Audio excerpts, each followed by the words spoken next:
What's up, everybody? This is Jake Moffitt. Welcome to the Devil Tried Limited podcast series. And the serpent couldn't win a damn battle if he tried.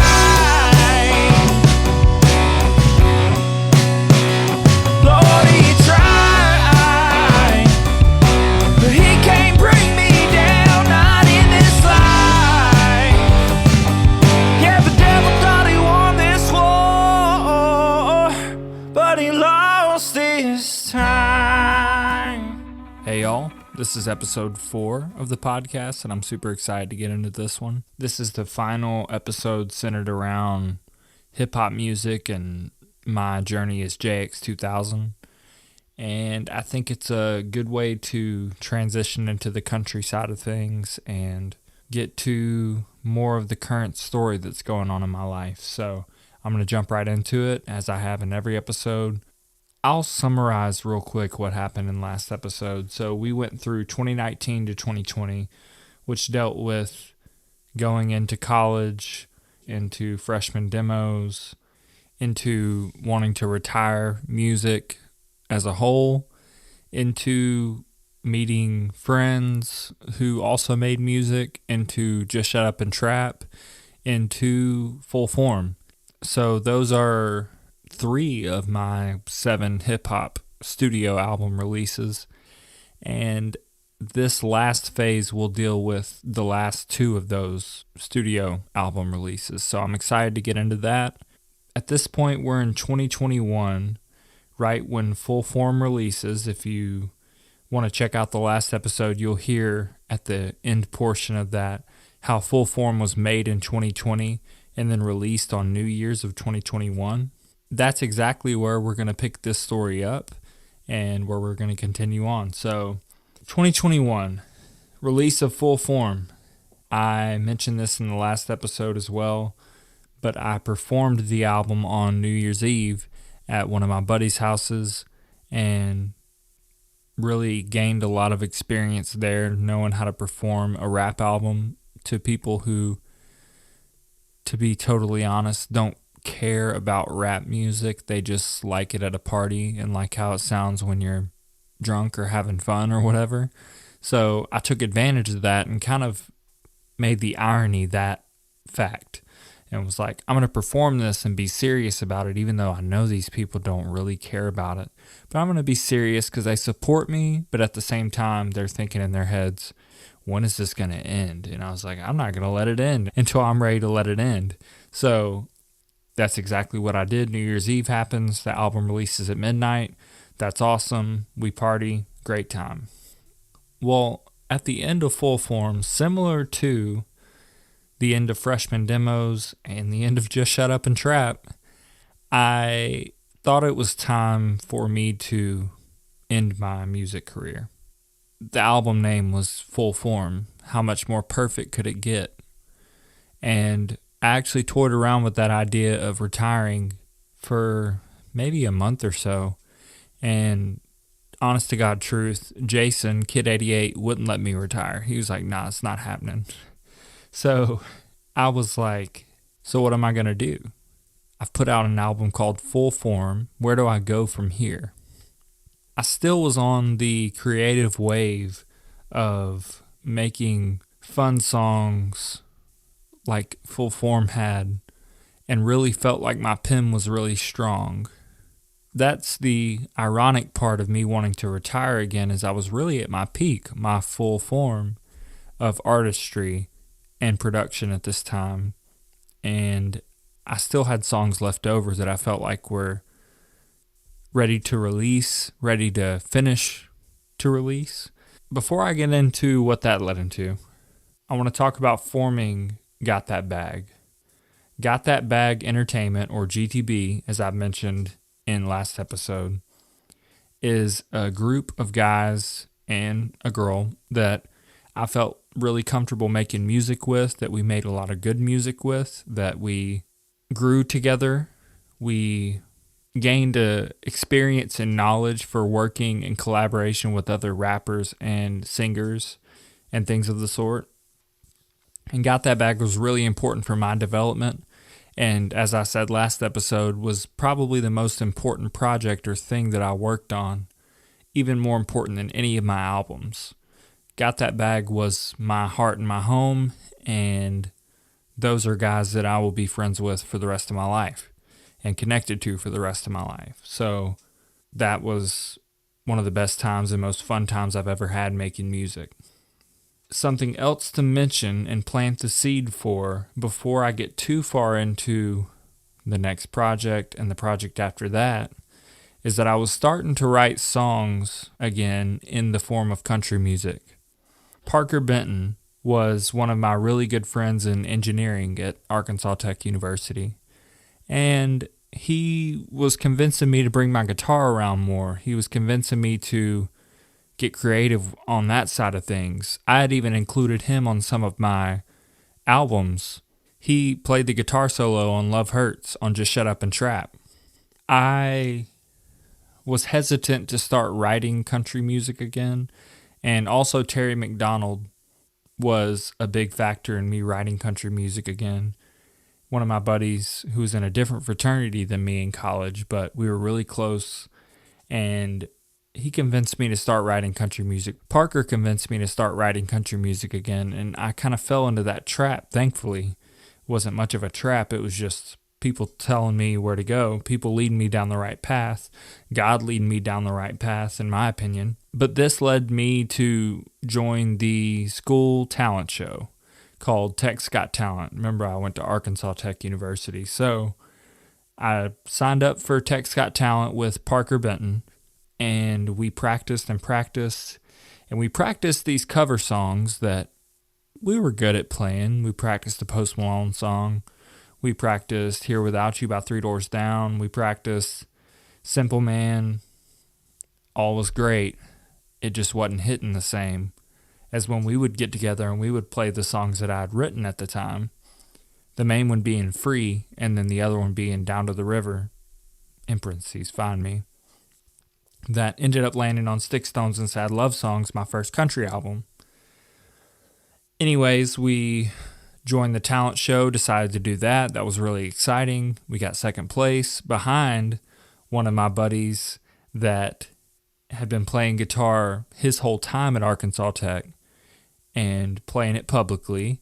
He actually ended up being the person who helped me write my whole country EP and album under the artist name Jake Moffitt.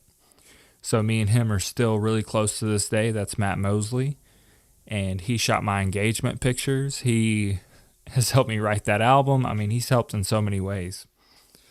Anyway, we played Tech's Got Talent, got second place. Moving on from there, I really didn't know where I wanted to go as far as country music pertained, and I decided to go ahead and lay down a song that we had written called Free, as mentioned before, one of the ones we played in the Tech's Got Talent show, and I decided to record vocals for it, record guitar on my audio interface, put some electronic drums over it that sounded like live drums. They don't sound like live drums when you listen back to it today, but I honestly kind of think it sounds better than it could have. The first rendition of it was really bad. I got Parker to play electric on it, got him to play a solo on it, basically duplicating what we did live in the talent show. That was where my country journey started as an adult. So that was the country movement that was happening at the time for Jake. On to, or back to, the hip-hop side of things. So I had said that I had songs left in the vault from Full Form that I wanted to release and were release ready or almost there. And that's when I came up with the idea to do a deluxe for Full Form. And I called it Full Form 1.5 because at the time I even thought about doing a Full Form 2, just as like an album series type of thing. Spoiler alert, I didn't end up going that route. But I did Full Form 1.5, which was just supposed to be a deluxe album and show a little bit more from me.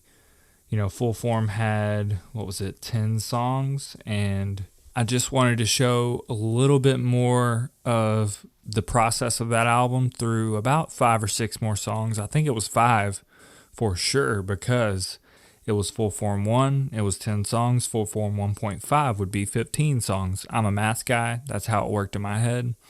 And then I believe New You came along, and I was like, I have to add that on the back of the track list. It's actually the 15th song, and then Mind Racing is track 16. Speaking of, let's go on ahead and go through that track list and do the same thing we've done for every album, break it down a little bit. But I'm going to kind of speed through Full Form 1.5 because we've already discussed the first 10 songs on the last episode when I discussed Full Form. We'll discuss track 11 through 16 as a way to shorten these track breakdowns because I feel like they hinder these episodes a tad bit, but it's something that I really wanted to include in these episodes to show you the intentionality with each song and what each song meant to me. Nothing was a coincidence in my career. No song was an accident. Every song was intentional if it was on an album, and that's 100,000% for sure. So let's get into Full Form 1.5, track 11, The Lobster. The Lobster was pretty much just a fun song, a fun flex song that I had created in the process of Full Form. And I remember that this is actually a demo. I mastered it, but it is actually a demo and was not mixed very well because I just had an MP3. I had lost some files somewhere in the process of Full Form, and I didn't have the Logic file, the Logic project file, that's a mouthful, for The Lobster. So I just found an old MP3. I was like, honestly, that's good enough. I think that's close. And let's add a mastering on it, make sure the vocals pop a little bit. We're good. So that's The Lobster, just kind of a happy, hype, flex song. Nothing more to it. Then you move on to track 12, No Regrets / Time Zone Part 2. One of the most important songs in my career. It was a part 3 to the No Excuses, No Pressure, and then No Regrets trifecta of JX songs. And you remember Honolulu / Time Zone from Full Form, the regular edition. So we really had the continuation of the No Pressure, No Excuses, No Regrets series and the part 2 to Time Zone from Full Form Standard Edition. That was really cool. No Regrets was a part of the track that was really somber and dark and eerie and kind of like a romantic side of it. And then Time Zone Part 2 was pure hype and me just going off rapping, which I thought I did this beat so much justice. It's one of my favorite songs of my whole catalog to this day. Anyway, we'll stop talking about that one. Let's go on to track 13, Fleur de Lis. I'm a Mississippi boy, as I've mentioned previously in other episodes. New Orleans was a special place for me and my family to go vacation and visit. So Fleur de Lis was one of the bars in this song, and it was kind of a boom bap. I don't even want to put boom bap on it as like a label, but it was a very rapidy track. It wasn't trap. It was really a hip-hop song to its core. And I mentioned Fleur de Lis in one of the bars, and that's where the name Fleur de Lis came along. On to track 14, Wi-Fi with Spaceboy. Again, me and Spaceboy worked a lot in this time frame. Wi-Fi came along, and I think we did it. He can remind me. But Wi-Fi happened like a day or 2 or 3 before Full Form 1.5 came out. It was something really quick, but it was hard, and I made the beat super fast, and we got super hype in the studio, and there you go. Wi-Fi came out. Really a kind of girl-centered hype trap track. Me and Spaceboy did that a lot as far as like a kind of two guys talking to the girls on a track. That was our thing, and we did it really well, I believe. On to track 15, you have New You, which is JX 2000 in Back Pocket. This was a song that I actually visited Will and Dylan from Back Pocket, as mentioned in the first episode and the second episode, I believe. I actually visited Will in Cleveland, Mississippi, and just caught up with him. Happened to bring my music equipment. We worked on a lot of songs, and New You was one of them, and that was super awesome. I actually played them free, which I mentioned earlier, and they said they liked it, and I was like, let's create some like old time back pocket stuff. And that's where New You came along, and honestly one of my favorite songs that's on a JX project, especially for it to be included on this 1.5 deluxe album, was super special. And then you have track 16, which is Mind Racing. Mind Racing was created in the core process of Full Form and was just like a spacey, Kid Cudi, trap, melodic track. And it was really meant to just say, my mind's racing. You know, I'm still dream chasing. I still have a long way to go. Kind of establishing that I wasn't done making music whatsoever, whether it be in country or whether it be in hip hop. I wasn't closing the hip hop door and I wasn't closing the country door. So that was the point of Mind Racing, and I love that track to this day. Super melodic, super catchy to me. And yeah, so that's Full Form 1.5. That was super easy to go through. So I'll go ahead and jump to the next little pointer I have written down here, and that's Isaac Evans, somebody that I had mentioned before that was in Got That Bag Entertainment. He called me one day.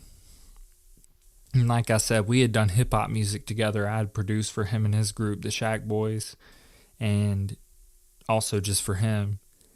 He called me one day and he's like, man, I really am not feeling this hip hop thing. And I was like, all right, I got you. Like, but at the same time, I got you from JX at the time, or Jake at the time, was like, but nah, man, we should do it. Like, we could make music tonight. Come over. Let's just do it. I was super high strung, but it was a lot more organized high strung than in previous eras of JX 2000. So he calls me and he's like, man, I really am not feeling this hip hop thing. I think I want to take a detour and I want you to take it with me. And I was like, what's that? He's like, we should do the country thing. We should do a GTB, but for country, but only focus on the country. And I broke it to him that I just couldn't commit to that at the time. I was knee deep in producing for Kid 88. I was knee deep in producing for myself. I was knee deep in GTB, Got That Bag. I did not want to quit that, and I was like, I'm sorry, man, I want to take that ride with you, but like, it's not the time for me right now. And keep in mind, this is the guy that on track 10 of Full Form on Pain Music said, yo, Jake, let's get into this country music, like, let's do blah, da, da, da, da. And I was like, okay, that's awesome, but I still want to do my hip-hop thing. And that's really where I was at the time, so I told him no. And I was like, I can't do that right now, but I wish you the best of luck. I understand you want to kind of leave and depart from GTB. There's obviously no contracts with GTB, so we're just like making music together. If you don't want to do that, that's fine. And he gets out of there. We're still friends. We still hang out. We still see each other. Not a problem there. And I was thinking like, man, the group's down to like, 4 or 5 people, because Olivia at the time was really out of the music making business. So it was me, Kid 88, GK, Space Boy, and Cultivar was still involved a little bit, but they were really busy with their stuff. Dylan had a kid. Zeke got a girlfriend. There were things going on in our lives at this time. That was around the time when I met Demo, which was a friend that was introduced from Jason, Kid 88. We became friends. We started making music every now and then together, not really super frequent, but I remember asking him, I was like, this is a long shot, man, but like, do you want to join this GTB thing that we're doing? You don't have to be super involved, but like, do you want to get involved in some way? Do you want to just make some tracks, make a single? We can always kind of get you on a feature for somebody, or we can be a feature on your track and just like start collaborating. And he was like, yeah, sure. Why not? So then Demo was a part of the group, and that added to the friendship that we had and the community we had, which I really wanted to keep it around 5, 6, 7. So it didn't feel like it was, too spread thin, which is a opposite way of thinking about it, because you're like, if there's more people, then it's spread thin. But if there's less of us in the group, there's more work to do for Got That Bag Entertainment, the label. So I was like, well, that gives us all more time to not be pressured and sit on our music and be proud of it and sit with it before we release it if there's more people in the group. Now, something I look back and I regret is trying to control that and trying to control the number of people in Got That Bag, because in all reality, it was just a friend group. It was just a community. It wasn't a business, and that wasn't my place to control that. Even though it was my group that I created, it was really our group. So I do regret focusing on numbers and focusing on things like that if I was to look back in this story. I don't regret asking Demo to be a part of it by any means, but Demo was asked to be a part of it in search of more community. I don't want to make him sound like he was just a number in the group, because he wasn't. He was actually a friend that we gained and got to know, but I was so focused on the numbers at the time, and I don't know why. I guess I was just tunnel visioned, and that's how you are in these type of scenarios. But let's move on. Me and Kid 88 started really heavily working on his project called Dream or Die. A song that we had established early on was Neighborhood Dream Dealer, and that phased into him saying Dream or Die, because his name, Kid with 2 D's, 88, stood for Killing Ideas and Doing Dreams. 88 was lucky numbers for him, so that idea of dreaming, dreams, Neighborhood Dream Dealer, Dream or Die. We actually planned an album later that never happened called Dreams Never Die. And I still think that album might happen one day. We'll see. But Dream or Die was the goal. We wanted to do an 8-track album. Didn't want it to be an EP, but we wanted it to be sort of a Kanye type short album. And we started working on that. Along with his project, I started working on a fun project myself called Flash the Mixtape. The reason that I started working on that album was because it was never planned, actually. It was never in the big JX 2000 timeline that I had written out before in previous years. The reason I started working on that project was because I lost all of my files on my computer. I lost my flash drive that had everything on it. I was devastated. I didn't know what to do. I didn't know where to go from there. So I was like, I guess we're starting over, because I'm not quitting rapping right now. I started working on Flash the Mixtape. We were still working on Dream or Die. Luckily, his Dream or Die stuff was just on my laptop. It wasn't on a hard drive or a flash drive. So yeah, we started working on those 2 projects simultaneously, and we did something similar with those releases later on that year as we did the year previous, with SpaceX on Christmas and Full Form on New Year's. We did Dream or Die on Christmas, his album, and Flash the Mixtape on New Year's, my album. What I'm not mentioning in there is, as a lead up to Dream or Die and Flash the Mixtape, we had some other GTB albums and singles releasing to promote all of this. This was GTB's peak. We had Free, the country song that I had written and had been sitting on. I decided to release that Christmas, or around that Christmas time, before Dream or Die. We also released Highs and Lows by GK. That was his first GTB project. And then we went on to Dream or Die, and then we went on to Flash the Mixtape.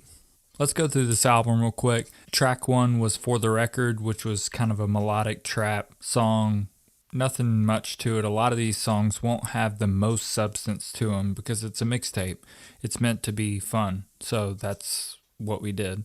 On to track 2, Orange Hearts Freestyle. Pure freestyle vibes, as far as like, it was a flute trap simple beat, but with some complicated and intricate lyrics on it.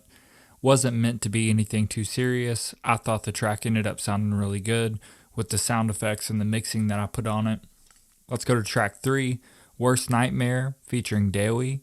Dewi, again, like mentioned before, is my little in my fraternity, my little brother, that is, and he could rap. He rapped on Slimy, he rapped on some other songs, so I made this beat for Worst Nightmare, which is like a drill 504 and Pop Smoke type beat, but with a guitar Gunna type vibe to it.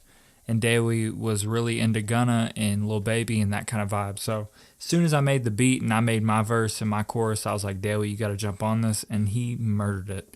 it's still one of the best songs I've made to this day. Track 4, the title track, Flash, it was kind of an eerie, dark banger just to describe the album and tell people where I was at the time. I didn't want to make it too serious, but also it told people where my progression had come from Just Shut Up and Trap and Full Form 1.5, where I had made it to since then. So that's Flash. Track 5, Real Me, featuring Lil Rambo Beats and GK. Something important to mention is that this is when I was really getting heavy into working with GK, and then also GK knew another producer from Arkansas who worked out of California primarily, named Lil Rambo Beats. Lil Rambo made 2 beats on this album. One of them didn't get used. It was going to get used on a future album, but Real Me was a romantic guitar melodic cut that I thought needed to be on this project, for lack of better words. It was just that good. It was a song that was already formulated and produced and organized before me, and I just added my verse onto it, and it was perfect at that point. So thank you to Lil Rambo Beats for letting me have that song. Then we go to track 6, which is Deep Thoughts. It was really a showcase of my mental health at the time, at this point in my rap career, at this point in my college life, at this point in my life in general. It was a romantic aspect of my mental health, and I just went into detail on that on this track. So Deep Thoughts was more melodic and sample heavy production. Really good song in my opinion, as I think all of these are, but I digress. Go on to track 7, No Witnesses, a boom bap, rapidy, hip hop lyrical showcase from me. Nothing more to be said. It was really me flexing and bragging and saying how good I was, and that was what the point of this track was. You can say that's not very humble, but it was meant to be a braggy, flexy track. Not a continuation of the No Pressure, No Excuses, No Regrets series. No Witnesses is just its own track.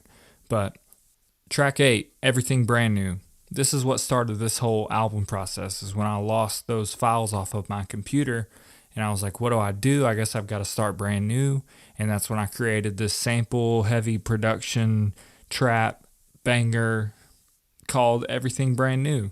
And it was about everything being brand new, and I'm going to let that sit there and describe itself. Let's go on to Take Me Away, track 9. Take Me Away was also produced by Lil Rambo Beats, and it was a guitar loop sample kind of track, melodic, but had some really good lyrics from me, really insightful lyrics from me. That was the point of that song. Not too much to say there. And then we go on to Prayer, featuring PB&J. The actual final track on the album, as far as the general track list goes, there was a remix to Neighborhood Dream Dealer as track 11, but with Prayer, track 10, I wanted to do an outro to the album that was like speaking on where I wanted to go from here musically, what I was trying to accomplish in my spiritual life, what I was trying to accomplish in general in life. And I had Parker Benton from PB&J, who we had just released a song with Free, do the guitar solo on it. So it was very fitting for the time. But I talked about track 11, which was a remix to Neighborhood Dream Dealer. I practically added a beat switch to the end of the song and then did my rap thing on it and kind of showed my skills off. And that's how Neighborhood Dream Dealer Remix came along. Ended up performing this later at GTB Live, which I'll explain. But love this song to this day. One of my favorites. So we released these albums. Super big moment for GTB. We're doing a giveaway on Instagram. We still don't have many followers or much of a community around GTB, but our friends knew about us. They knew what GTB meant. They knew what it stood for. They knew what we stood for as people, and that was really fun to embrace that at the university that we were going to school at. And I know I've said this a million times, but just a super fun time. I wish I could go back to those times all the time, just because it was a fever dream. It was the best time that I ever had collaborating with people. That in the next like half a year of 2022. But to not drag this out too long, flash the mixtape releases. What am I going to do next as JX2000? My friends who are listening to this podcast might be wondering, what are you doing? You've just released a mixtape. Previously in that year, you released Full Form 1.5, which was a deluxe to the album you released the year prior with Full Form. You're at, let's count them up, just don't abbreviate me, 1. Freshman Demos, 2. Just Shut Up and Trap, 3. Full Form, 4. Full Form 1.5, 5. Flash the Mixtape, 6. I didn't like the number 6. For obvious reasons, because I'm like a Christian guy and I just didn't like the number 6. But also 6 was just not a cool number to end off on. So I was like, I have to do a 7th album, but this is the last one. This is it. And I was like, what do I call this? And immediately I knew what I wanted to do. I called it In Conclusion, ... The ... is super important because I had something else to say, and it's the title of this episode. In Conclusion was meant to be a 7-track album similar to Dream or Die, but 7 songs instead of 8. It was supposed to be my magnum opus. It was supposed to be the best thing that I had ever done. I wanted to collaborate on every song. I literally wanted a feature shown on every song of In Conclusion. I cut songs from In Conclusion because they didn't have a feature on them, and I replaced them with songs, or I replaced them with a studio session where I created a song that had a feature on it because I wanted it to be a super collaborative GTB peak performance album. So In Conclusion was birthed. I started with Magnum Opus. I'm going to go into the track breakdown for this album. I started with Magnum Opus. It was a 2-part beat, a beat switch in the middle.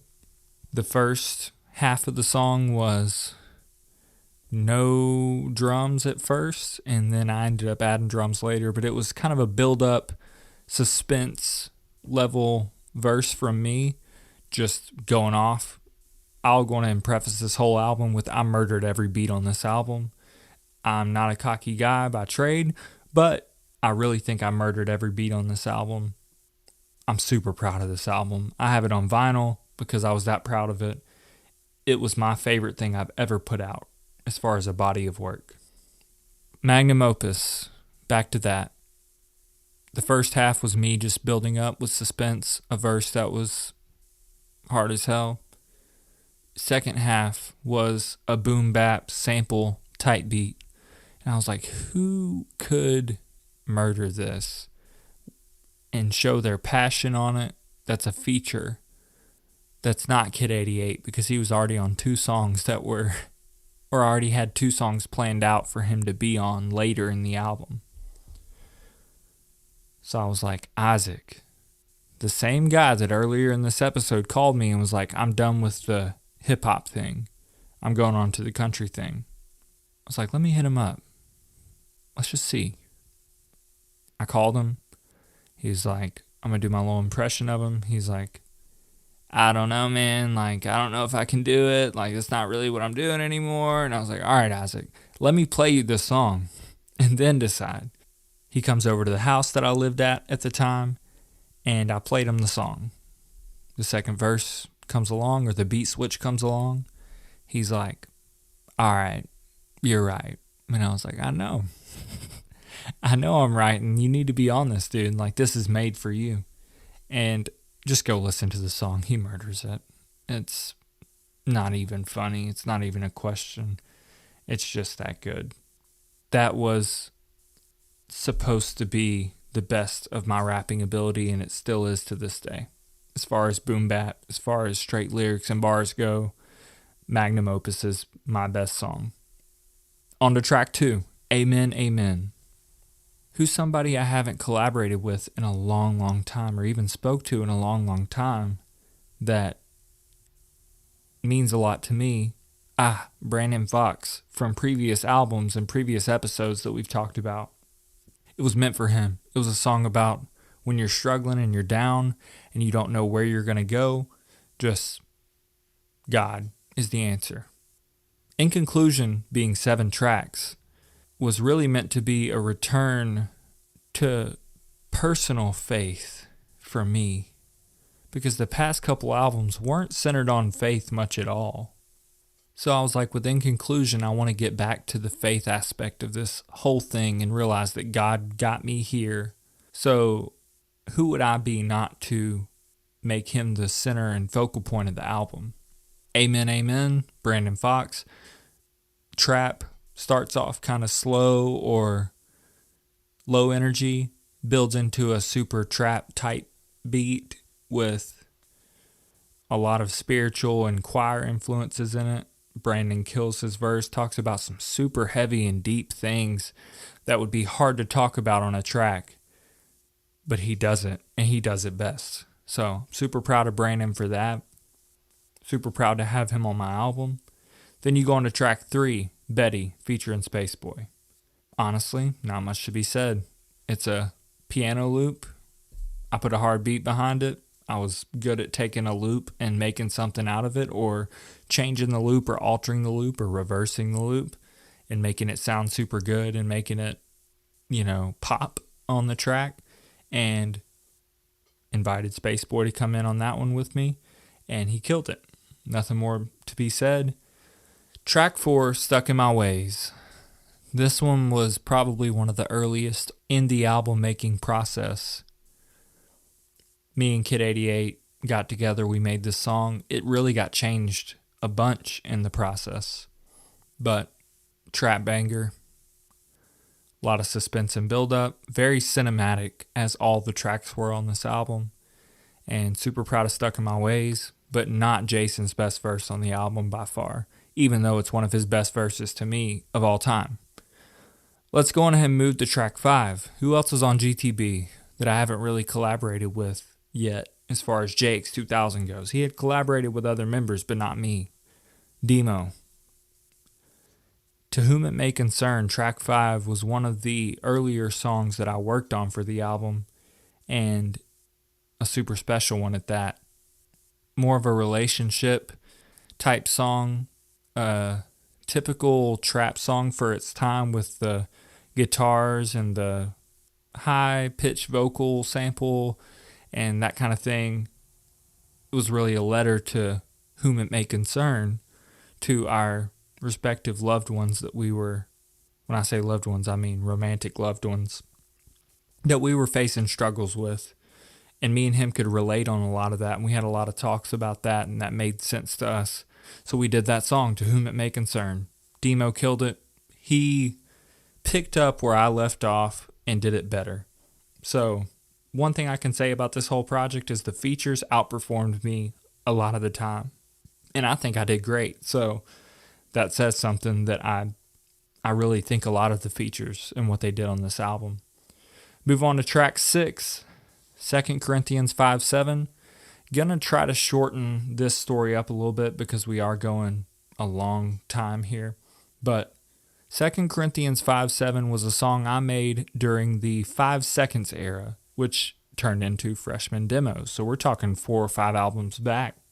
And I'd always wanted to recreate this beat, but it was one of the things I lost when I switched over laptops, or for some reason. It wasn't something I lost when I wrote Flash the Mixtape or did that album, but it's something I lost at some point. So I had to recreate the beat, and I had to recreate the vocal sample I did. And I might even throw the old version of Update, which was the original name of it, or Update 2, I don't know.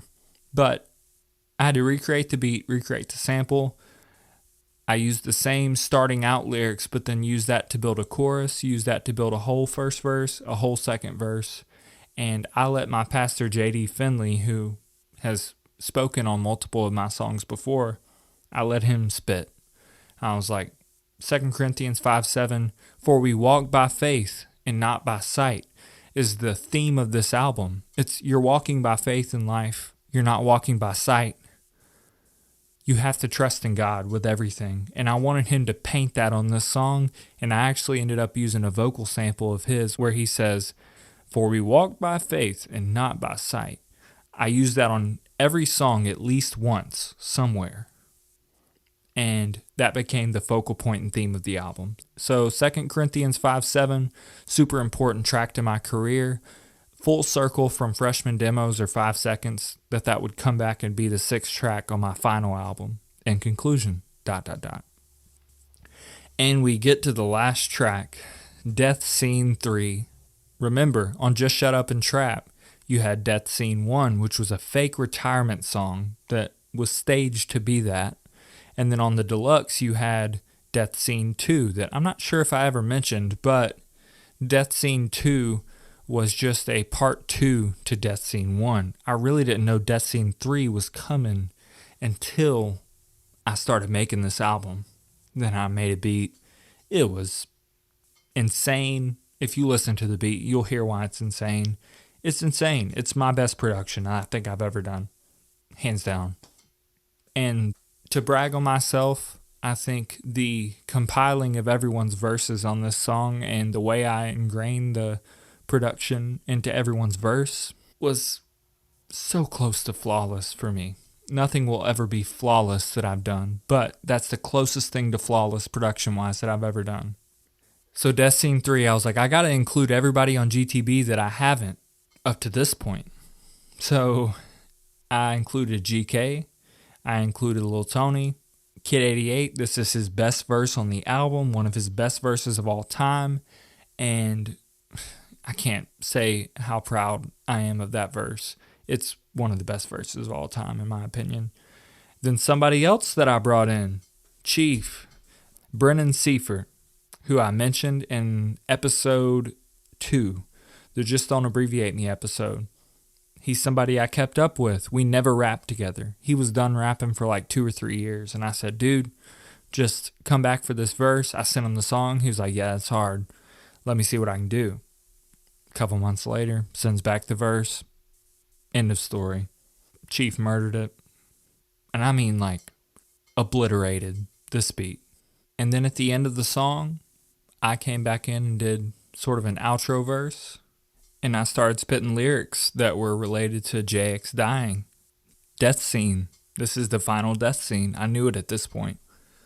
With you doing an album called In Conclusion, if you come back from that, you're just playing yourself. So the lyrics go, no patience, got no patience. You ain't really riding with me, I see no relation. No vacation, work night and day shift. Came up from my mama crib, now I don't care about that drama. Trying to ball you, trying to live. I'm trying to bring my partners with. Said I ain't trying to stress about drama, I want commas for my roster trick. Color of Alfredo pasta, you got problems, you gotta toss them trick. Don't you bring that rah-rah around my studio, stop that talking trick. Baby, this a death scene, watch this rapper die, okay. Baby, it's a death scene, this rapper in the sky, okay. Get up in your grave, the boy you finna die tonight. Consider this my last words, cause ain't no JX found in sight, I'm gone. So this was the final words from me as far as chronologically JX's lyrics go. Something else to mention before I cap off this album track breakdown is that I had all of the rappers on this track ingrain death, graveyards, murder, JX is dying. I remember Kid 88 said, death to JX, just go make them beats in his verse. I incorporated that in each verse, or had them incorporate it in their verses, because I wanted the theme to be there of death. This is it.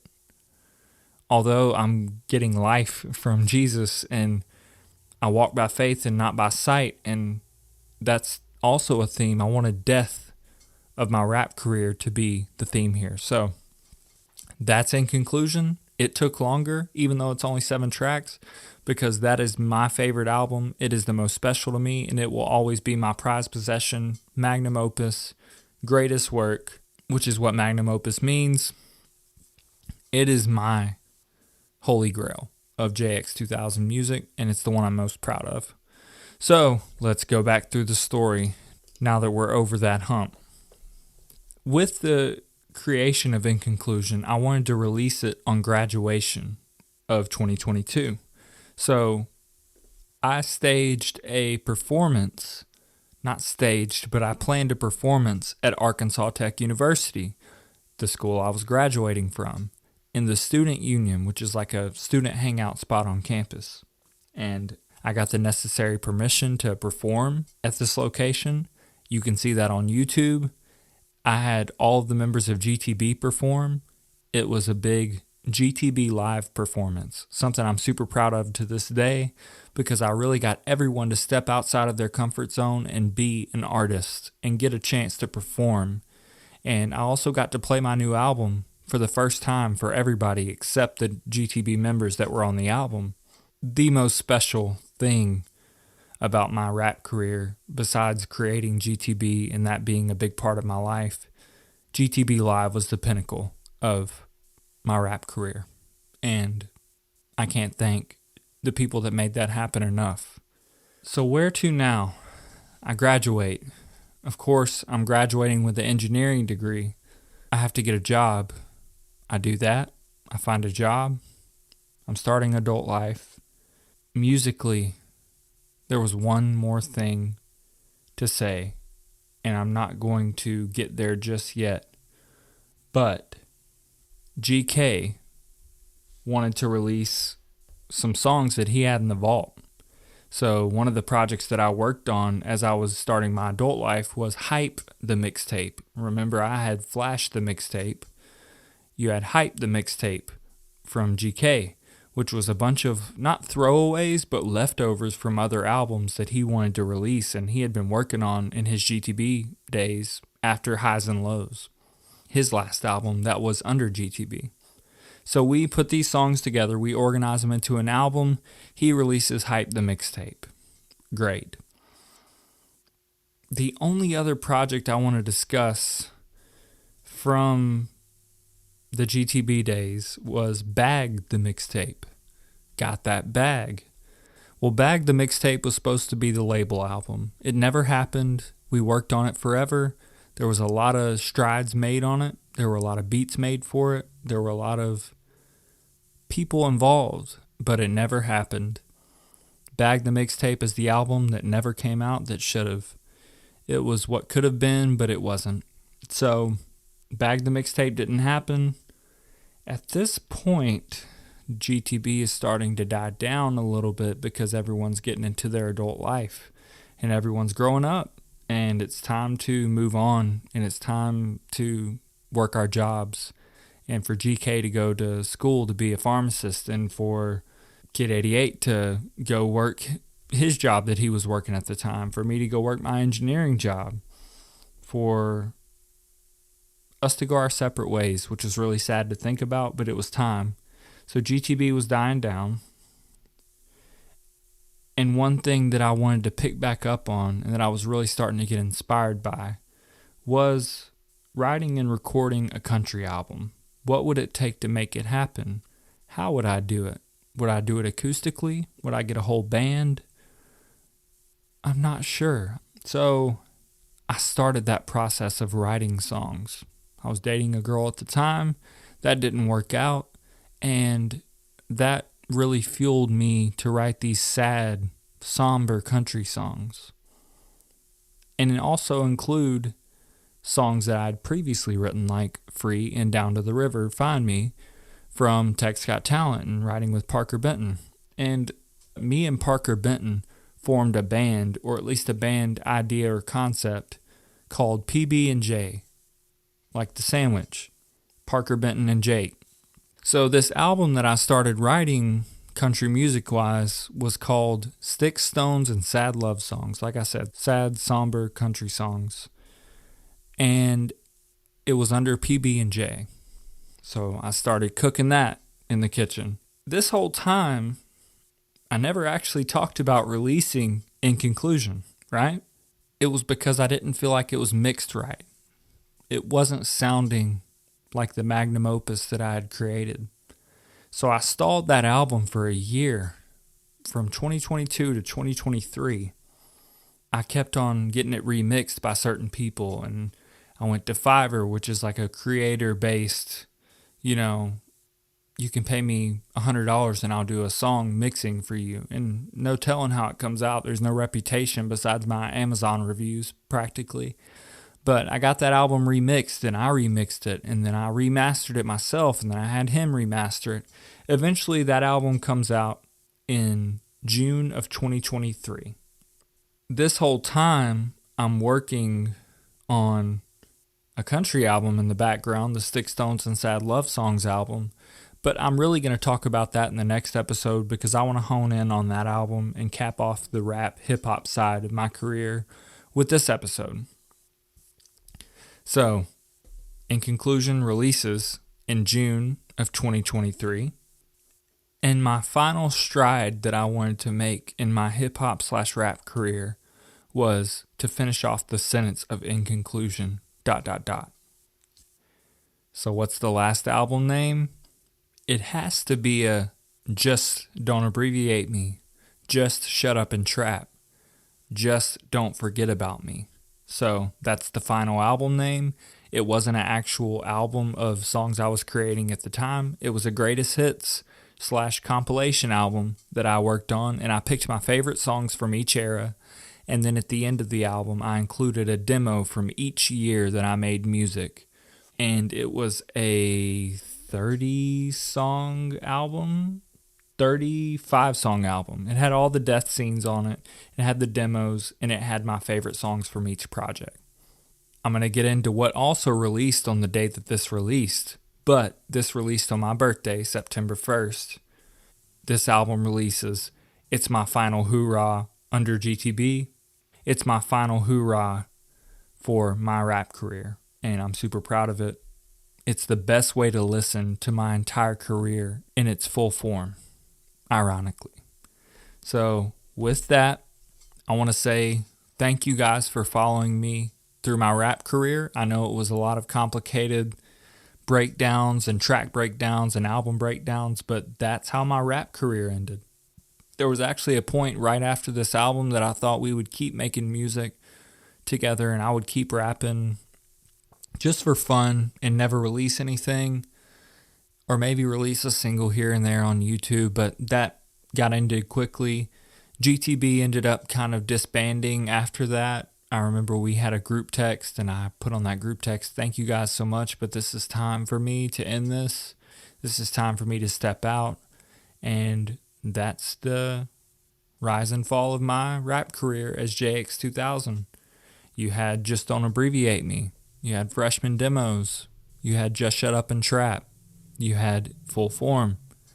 You had Full Form 1.5. You had Flash the Mixtape. You had In Conclusion, Just Don't Forget About Me. So, quick insert here. After I recorded the episode, I realized I left these two pieces of information out, and they're really important to the rap part of this whole journey. And being that this is the last episode for the rap stuff, I wanted to leave this episode off with what JX2000 means, where it came from, and also This Is Horrible production, This Is Horrible beats, how that originated. The J in JX2000 stands for Jake. The X doesn't really stand for anything, it just sounded cool. And 2000 is the year I was born. Then you go on to This Is Horrible beats, and you'll hear that on a lot of songs, which is like, this is horrible.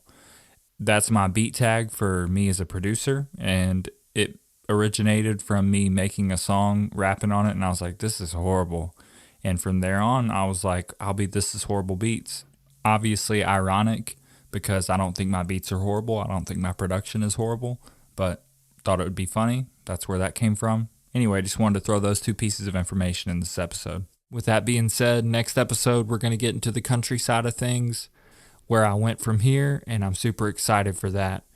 This is the longest episode that you'll see on this podcast series, so thank you for sticking it out with me.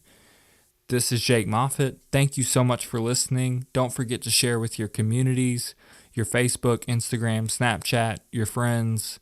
Send it to somebody who you hear a story about in the episode to say, hey, you were a part of this story and this journey. That would make me super happy. You guys have a great day. I thank you so much for following with me and listening to this podcast. It means so much to me. I've been wanting to do this for so long. I'll see you next episode. The devil tried, the devil tried. God forbid I tell another lie.